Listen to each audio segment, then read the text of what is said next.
ជំងឺអាចធ្វើឲ្យអ្នកអស់លុយពេលអ្នកឈឺអ្នកមិនអាចរកលុយបានទេពេលអ្នកឬក្រុមគ្រួសារឈឺអ្នកត្រូវចំណាយលុយលើថ្លៃថ្នាំឬការថែទាំវេជ្ជសាស្ត្រដូចនេះអ្នកអាចសន្សំលុយដោយគ្រាន់តែថែរក្សាខ្លួនឲ្យមានសុខភាពល្អនិងការពារខ្លួនអ្នកកុំឲ្យមានជំងឺអ្នកប្រហែលជាភ្ញាក់ផ្អើលពេលដឹងថាមូលហេតុដែលបណ្ដាលឲ្យអ្នករស់នៅតាមទីជនបទមានជំងឺដូចជាសត្វល្អិតក្នុងពោះវៀនព្រូនតេញ៉ាឬអៀនគ្រុនពោះវៀនអាសន្នរោគនិងជំងឺថ្លើមប្រភេទ A គឺដោយសារតែការទទួលទានទឹកមិនស្អាតទឹកមិនស្អាតមានន័យថាទឹកកខ្វក់ទឹកគ្មានសុវត្ថិភាពទឹកប្រភេទនេះមានផ្ទុកនៅបាក់តេរីមិនល្អ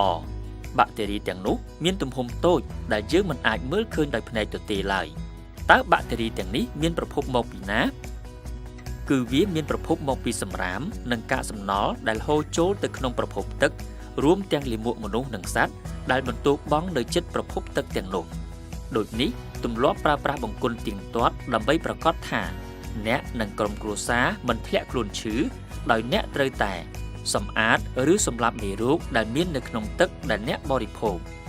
ក្រៅពីនេះអ្នកក៏បីពិនិត្យជាប្រចាំលើចំណុច3យ៉ាងប្រភពទឹកប្រព្រឹត្តកម្មទឹកនិងស្តុកទឹកសម្រាប់ប្រជាជនកម្ពុជាភាគច្រើននៅជនបទប្រភពទឹករបស់ពួកគេគឺអណ្ដូងដូច្នេះបើអ្នកមានអណ្ដូងទឹករួចហើយឬអ្នកគិតចង់ជីកអណ្ដូងអ្នកត្រូវតែប្រាកដថាអណ្ដូងនោះមានការការពារត្រឹមត្រូវដើម្បីថែរក្សាទឹកឲ្យស្អាតជាបឋមអណ្ដូងទឹករបស់អ្នកគួរតែស្ថិតនៅចម្ងាយយ៉ាងហោចណាស់15ម៉ែត្រពីបង្គន់ឬកន្លែងដែលសត្វអាចប្រមូលផ្ដុំហើយយ៉ាងហោចណាស់ក៏7ម៉ែត្រពីព្រែកប្រឡាយនិងផ្ទះអណ្ដូងទឹកក៏ត្រូវស្ថិតនៅយ៉ាងហោចណាស់100ម៉ែត្រពីកន្លែងចាក់សំរាមទីលានសំរាមនិងស្ថានីយ៍ប្រេងបន្ទាប់ពីអ្នកជីកដីដល់ប្រភពទឹកអ្នកត្រូវដាក់ខ្នោះអណ្ដូងទាំងនេះត្រូវដាក់ឲ្យដល់បាតអណ្ដូងគឺក្រោមជម្រៅទឹកអ្នកក៏ត្រូវចាក់សាបជុំវិញអណ្ដូងការពារកុំឲ្យទឹកដែលយើងដងឬងូតជ្រាបចូលវិញអ្នកអាចជូងទឹកមកប្រើដោយដៃឬប្រើម៉ូទ័របូមទឹកអគ្គិសនីពេលធ្វើអណ្ដូងរួចរាល់អ្នកត្រូវមានគម្របទំហំត្រូវនឹងខ្នោះអណ្ដូងហើយត្រូវធ្វើរបងព័ទ្ធជុំវិញដើម្បីការពារសត្វមិនឲ្យចូលក្បែរអណ្ដូងប៉ុន្តែដើម្បីឲ្យទឹកមានសុវត្ថិភាពសម្រាប់ការប្រើប្រាស់នៅផ្ទះ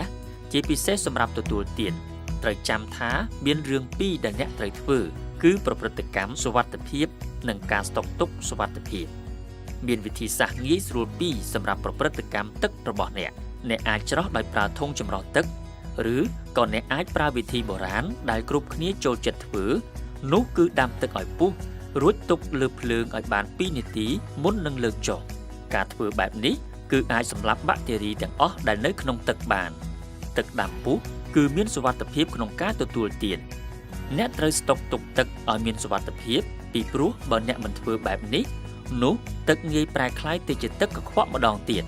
ធុងដាក់ទឹកសម្រាប់បរិភោគគួរតែមានគម្របបិទជិតនិងមានក្បាលរ៉ូប៊ីណេបិទបើកនៅជិតបាតធុងដើម្បីងាយស្រួលបើកយកទឹកពេលត្រូវការបរិភោគធុងទឹកត្រូវតែលាងសម្អាតឲ្យបានស្អាតជាប្រចាំមុនពេលដែលអ្នកដាក់ទឹកស្អាតចូលគឺទឹកដែលដាំពុះនិងទឹកដែលបានច្រោះរួចហើយបង្រៀនកូនរបស់អ្នកឲ្យប្រើក្បាលរ៉ូប៊ីណេរាល់ពេលបើកយកទឹកនិងមិនត្រូវយកពែងផ្តិលឬកែវទៅដួសផ្ទាល់ចេញពីធុងទឹកឡើយ